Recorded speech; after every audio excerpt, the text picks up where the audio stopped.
아그리빠 왕의 요청으로 베스도 총독이 개최한 청문회는 이제 끝났습니다. 청문회의 마지막 결론을 내린 사람은 아그리빠 왕이나 베스도 총독이 아니라 미결수 신분인 바울이었습니다.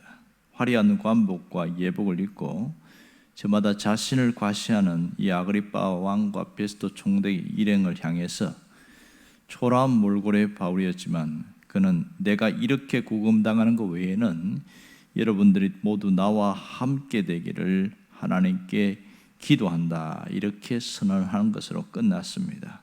그리고 바울은 청문회장에서 퇴장했습니다. 이 청문회장의 참석자들도 다시는 바울을 보지 못했지요. 하지만 하나님께 기도한다고 당당하게 선언했던 그 바울의 선언은 시간이 지날수록 그들의 마음에 또렷하게 되살아났을 겁니다. 인간의 퇴장은 반드시 새로운 차원의 그 등장으로 우리가 이어진다는 것을 알게 됩니다. 바울처럼 인생의 무대에서 바른 길을 쫓아 그렇게 살아간 사람들은 반드시 퇴장과 등장이 가능하고 역사의 지평은 언제나 그런 사람에 의해서 그렇게 이어지고 있음을 알 수 있습니다.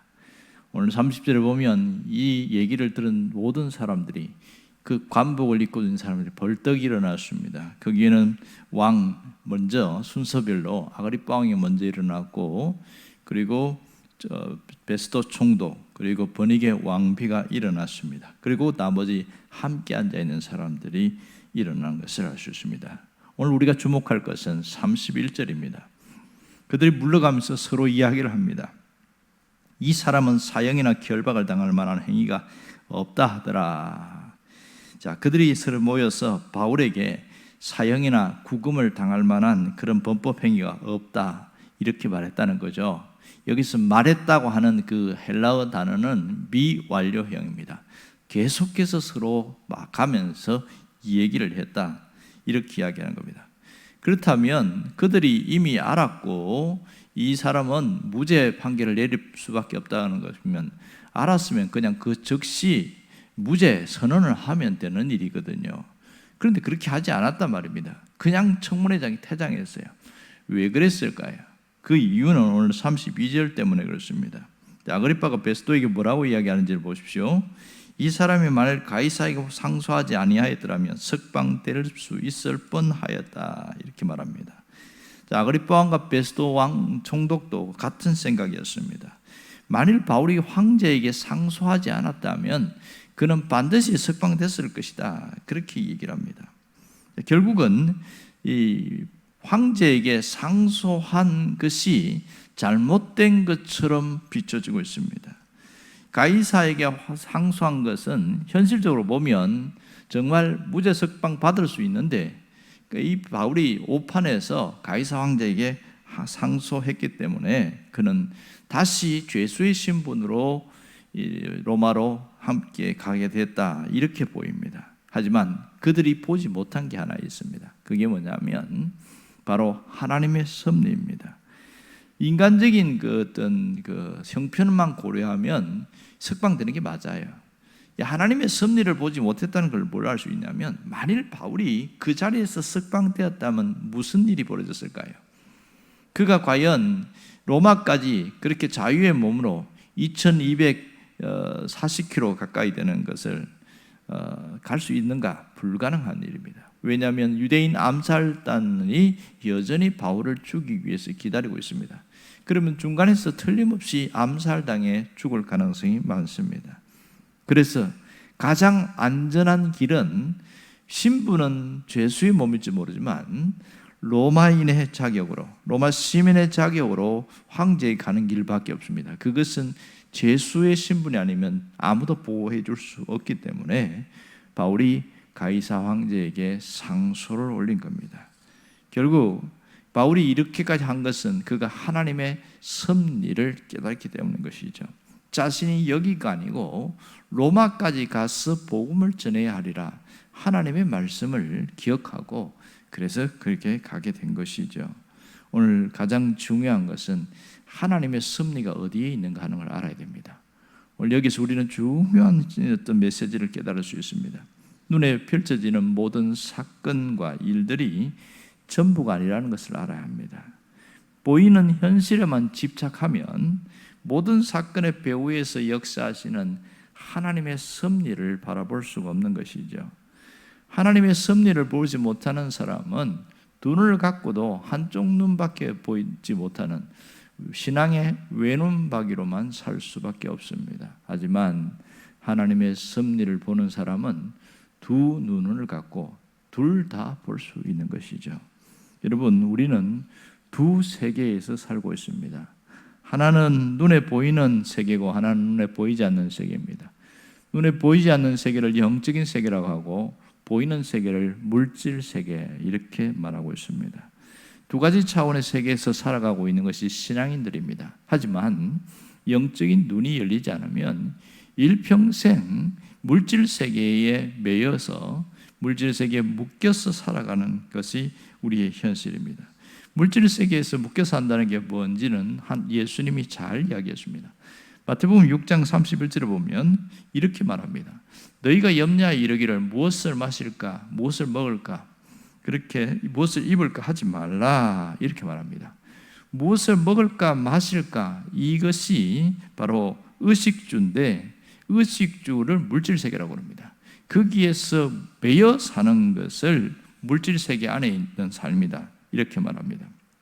주님은 그 세계 안에 머물러 있지 말라고 그러고 또 다른 세계인 하나님의 나라의 세계를 바라볼 수 있어야 된다고 했습니다. 그래서 이렇게 말씀하시죠. 그래서 너희는 먼저 그의 나라와 그의 의를 구하라. 그리하면 이 모든 것을 너희에게 더하시리라. 이것이 주님의 간절한 요청이었던 것이죠. 물질 세계에 살고 있지만 거기에 매여 살지 말고 보이지 않는 영적인 세계를 보면서 살아가는 거죠. 자, 하나님의 나라는 눈에 보이지 않는 세계입니다. 하나님의 나라와 하나님의 의를 구하라. 그것은 눈에 보이지 않는 영적인 세계, 하나님의 세계를 바라보라는 이런 뜻이라고 할 수 있습니다. 신앙이 깊어지면 물질 세계에만 갇혀 있다가 영적인 세계인 하나님의 나라의 세계를 바라보게 되어집니다. 하지만 그렇게 신앙이 성숙한 사람도 신자가 타락하게 되어지면 다시 물질 세계, 세속을 추구하는 세계에 갇혀 살게 됩니다. 세속적인 삶이라는 것은 특별한 것이 아니고 눈에 보이는 것이 전부인 것처럼 알고 살아가는 것을 말합니다. 눈에 보이는 것이 전부처럼 알고 사는 사람은 모든 것이 자기를 위한 삶에 집중되어 있습니다. 어떻게 하면 더 맛있는 것을 먹을까? 어떻게 하면 더 좋은 곳을 보면서 더 즐기면서 살까? 이런 것에 초점이 맞춰 있습니다. 신자가 세속적으로 바뀌면 이렇게 바뀐다는 겁니다. 주님은 물질 세계에 대해서 결코 터부시하지 않았습니다. 왜냐하면 예수님 자신이 물질 세계로 오셨거든요. 말씀이 육신이 되어 우리 가운데 거하셨다. 또 그리고 예수님이 부활할 때도 다시 육체를 가진 몸으로 부활하셨거든요. 그것은 결코 물질 세계 자체를 터부시하지 않는다는 얘기거든요. 중요한 것은 신자가 영적인 세계를 무시하고 살아가고 외면하고 살아가는 것이 가장 문제입니다. 물질 세계에 있으면 여전히 육체의 만족을 위해서 살아가는 그런 삶을 벗어나지 못한다는 것이죠. 그래서 이런 사람들이 세속에 있는 모든 사람들의 삶입니다.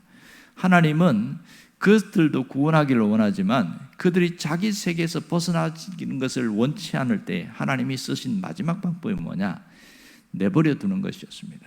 로마서 1장에 보면 내어버려 두사 이 말이 무려 한 3번이나 연거푸 반복되고 있습니다. 그들이 악한 정욕과 더러움에 살도록 내버려 두었다. 그리고 그 상실한 마음대로 하나님을 찾지 않는데 자신의 합당한 삶을 살지 않는 그런 삶을 사는데 그냥 하나님이 내버려 두었다. 가장 큰 형벌은 네 마음대로 해랍니다. 왜요? 그렇게 살다가 죽을 거니까. 그렇게 살다가 멸망당할 거니까. 내 마음대로 해라. 가장 이건 큰 형벌을 할 수 있습니다. 여러분, 하나님은 우리에게 이렇게 살기를 원치 않습니다. 우리에겐 2개의 눈을 주었다는 것을 꼭 기억해야 됩니다. 왜 두 개의 눈을 주었을까? 그것은 눈앞에 있는 현실도 바라보고 눈에 보이지 않는 영적인 세계도 보라. 그런 의미가 굉장히 강합니다. 지금 우리가 살고 있는 현실의 것을 직시하면서 그러면서도 하나님의 섭리를 바라볼 수 있는 영적인 눈이 열려야 됩니다. 이것이 진짜 예수를 잘 믿는 신앙이 나올 수 있습니다. 하지만 오늘 이 청문회장에 있는 아그리빠나 베스도는 두 눈을 갖고 있었지만 여전히 현실 세계에 갇혀 사는 외눈박이로만 살아왔던 것이죠. 그래서 바울을 이해할 수가 없던 거예요.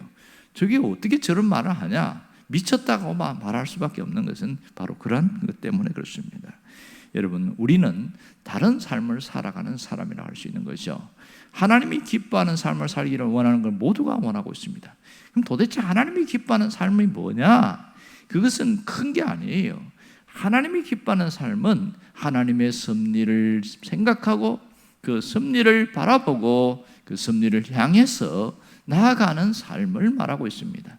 하나님의 섭리가 하나님 나라가 여기에서 이루어지는 것이 아니겠습니까? 여러분, 그렇게 살아갈 때 현실 세계도 문제를 뚫고 나갈 수 있는 힘과 능력이 생기게 되어지고 그 모든 것을 극복할 수 있는 힘이 생깁니다.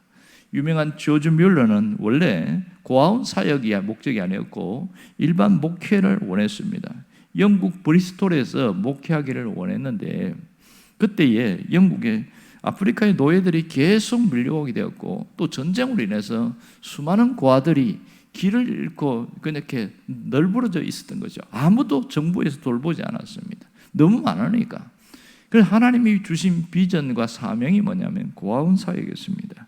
그래서 그가 처음 시작할 때에 자신이 고아원을 시작할 때에 받은 것이 접시가 4개, 쟁반 38개, 물병 하나, 소금병 하나, 받침대 3개, 칼 4개, 포크 4개, 채소 깎는 강판 1개, 이것 들고 고아원 사역을 시작했습니다.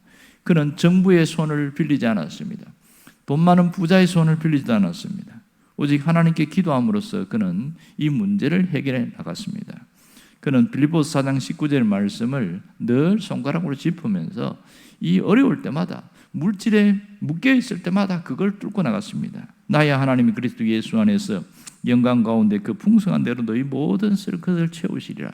그는 그렇게 해서 문제를 해나갔습니다. 하지만 많은 사람들이 주 뮬러를 기도의 사람으로 알고 있지만 실상 그는 말씀의 사람이었습니다.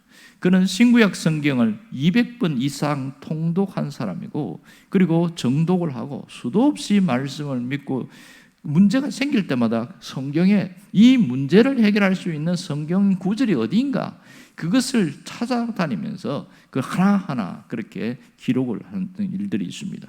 그 기록들이 바로 그의 노트가 바로 지금 공개된 것이 5만 번의 뮬러의 기도 노트였습니다. 이렇게 그는 외형적으로는 기도의 사람으로 나타났지만 실상은 말씀의 사람이었음을 알 수 있습니다. 그는 단지 고아원 한두 명이 아니라 수천 명, 무려 한 4천 명 이상이 되고 그리고 거기 함께 사역하는 사람이 수백 명이었습니다. 교사와 조리사, 그 다음에 함께 돌볼 수 있는 모든 건축하는 사람들 굉장히 많았습니다. 종합학교였고 거기에는 재활치료하는 곳이 있었습니다. 거기 보면 사역에서 약 7억 불 이상의 엄청난 돈이 쏟아져 들어가는데 거기에서는 모든 것을 할 수 있었던 것은 하나님의 말씀을 붙들고 살았더니 물질 세계에 매이지 않고 바로 하나님의 섭리가 여기 있음을 알고 그 말씀으로 살아갔더니 하나님이 부어주신 것을 알 수가 있습니다. 여러분, 하나님은 지금도 우리에게 동일하게 역사하십니다. 우리에게 두 눈을 주신 것은 이 외눈박이로 살아가는 바로 이 아그리빠나 베스도처럼 그렇게 살지 않기를 원합니다. 물질 세계에 갇힌 그 어리석은 사람처럼 살지 않기를 원합니다.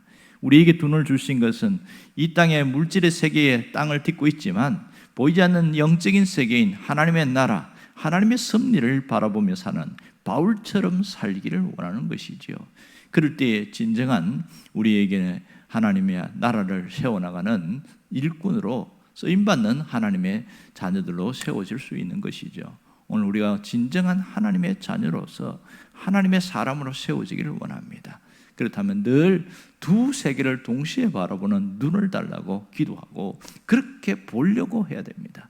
눈앞에 있는 문제나 현실의 고민만 바라볼 것이 아니라 이걸 통해서 하나님이 나에게 원하시는 게 무엇인가, 하나님의 섭리를 바라볼 수 있는 그런 믿음의 사람 되기를 주의 이름으로 축원합니다.